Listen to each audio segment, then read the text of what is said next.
नमस्कार, मी आपला आर्यन हेगडे. अमर सहकारीचा 9वा भागाला आपण सगळ्याला स्वागत आहे. गेल्या हप्त्यात कार्यदर्शी किंवा मॅनेजरच्या कर्तव्याबाबत आम्ही बोलत होतो. ह्या विषयात अजून दोन महत्त्वाचा विषय आज आपल्यासमोर ठेवतो. मॅनेजर म्हणजे कार्यदर्शी हा संस्थेचा फायनान्शियल म्हणजे पैशाचा व्यवहार बघण्याचा मेलविचार म्हणजे सुपरवायझर असतो. पैशाच्या प्रत्येक विषयी सुपरवायझिंग करायचा मॅनेजरचं काम आहे. आणि त्या दिवशी आपल्या संस्थेत हातीत किती पैसा आहे त्या आणि आढळत कमिटीने काय मिती मंजूर केलेल्या आहे त्या शिल्लक पैशाचा विमा करून घ्यायला पाहिजे, म्हणजे इन्शुरन्स करून घ्यायला पाहिजे. आणि वेळोवेळी त्या इन्शुरन्स नवीकरण करून घ्यायला पाहिजे. कशाला ह्या विषय म्हणतो म्हणजे कधी तर चोरी झाली, नाहीतर अग्नीचा अवघड झाले आणि पैसा काय नुकसान झाले तर मॅनेजर त्याला कारणीभूत होतो. आणि त्यासाठी हातीच्या केवढं शुल्क मंजुरी दिली तेवढाच शुल्क ठेवावे, नाहीतर जास्त असल्या त्या पैशाला मॅनेजर जबाबदार होतो. म्हणून आणि विमा करून घ्यायला पाहिजे आणि नवीकरण पण व्यवस्थित करून घ्यायला पाहिजे. आणि फक्त पैशाचा एवढंच नाही, इमारताला कम्प्युटर किंवा दुसऱ्या काही आस्तिक बधिक असतात, म्हणजे चिर आणि स्थिर ह्या आस्तीचा विमा करून घ्यायला पाहिजे. आणि त्या विम्याला वेळोवेळी नवीकरण करून घ्यायला पाहिजे. आणि ह्या नवीकरण केल्याबद्दल आढळत कमिटीला त्याने त्यांच्यासमोर ह्या विषय मांडावा. आणि दुसरा विषय म्हणजे आढळत कमिटीचा अवधी संपत आली तर चुनावणा अधिकाऱ्यांना ह्या विषय कळवायची संपूर्ण जबाबदारी मॅनेजरची असते. मॅनेजरनं आढळत कमिटीचा अवधी मुक्ताय होण्याच्या 60 दिवसापूर्वी सहकारी अधिकाऱ्यांना ह्या विषय पत्रमुखेनं कळवावा. हा नंतर सहकारी अधिकारी कसं चुनावणा करावी, कधी करावी हे सगळे टाइम टेबल देतात. वेळापट्टी म्हणजे टाइम टेबल ते सूचित करतात.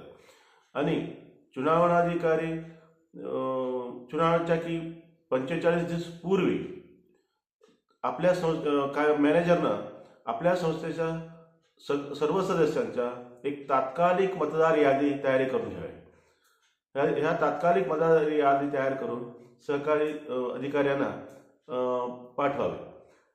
आणि कुठल्याही कारणात कोणतरी सदस्य मतदानाचा अधिकार त्याला नाही असं झाले तर तसल्या सदस्यांना 7 दिवसा अगोदर तुझा काय तरी ह्याबद्दल मतदानाचा अधिकार घ्यायसाठी प्रयत्न करावे असं विनंती करून एक नोटीस पाठवावी. समजा कनिष्ठ व्यवहार एवढा संस्थेच करायला पाहिजे, नाहीतर मतदानाचा हक्क नाही असं असतं. पण तो नोटीस दिल्यानंतर तेवढा व्यवहार जर संघात केले तर त्याला मतदानाचा हक्क असते. कटबाकी सदस्याला पण मतदानाचा हक्क नाही. तरी पण नोटीस दिल्यानंतर त्याने आपला बाकी पूर्ण संघाला संस्थेला जमा केले तर त्याला मतदानाचा हक्क असते. त्यासाठी ह्या असल्या सदस्यांना त्यांनी नोटीस पाठवावी. आणि इलेक्शनच्या अगोदर 30 दिवसापूर्वी तात्कालिक मतदार पट्टीत असलेल्या सदस्यापैकी कोणाला मतदाधिकार नाही त्यांचं नाव सोडून अंतिम मतदार यादी तयार करून घ्यायला पाहिजे. आणि कुठल्याही कारणात त्या सदस्याचा मतदार यादीवरनं नाव सोडले तर असेल, कशाला त्याला अंतिम मतदार यादीतनं कशाला त्याचं नाव सोडलेले त्याला कारण लिहावे आणि एक दृढीकरण द्यावे. ह्याच कारणासाठी ह्याला मतदानाचा अधिकार नाही म्हणून मी दृढीकरण करतो असं म्हणून एक दृढीकरण पण चुनावणा अधिकाऱ्यांना त्यांनी मॅनेजरने द्यावे. आणि मॅनेजर चुनावणा सपोपर्यंत इलेक्शन सपोपर्यंत मॅनेजर चुनावणाधिकाऱ्याचा काय आहे तो काय कसं सांगतो तसंच वागणूक करायला पाहिजे. किंवा फाटले ऑर्डर कमिटी किंवा पुढे कोण येणार असं त्यांच्या एक पार्टी बरोबर त्यांनी कामं करू नये आणि त्यांचा काहीच ऐकू नये.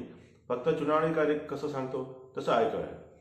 आणि इलेक्शन संपल्यानंतर चुनावणी कार्याला काहीतरी प्रयाण भत्त्या काय इतर भत्त्या काहीतरी द्यायचं असतं. ते व्यवस्थित द्यायचं जबाबदारी मॅनेजरचा असतो आणि तसं देऊन त्याच्याकडनं एक रसीद घ्या. आणि कुठल्याही कारणात मतदानाचं प्रक्रिया पूर्ण न्यायालय म्हणजे कोर्टला गेले असले तर कार्यदर्शी आणि चुनावणाधिकारी दोघे हा विषय पत्रमुखीनं तहसीलदारला कळवावा. म्हणजे तहसीलदार तालुक्याचा न्यायिक दंडाधिकारी असतो.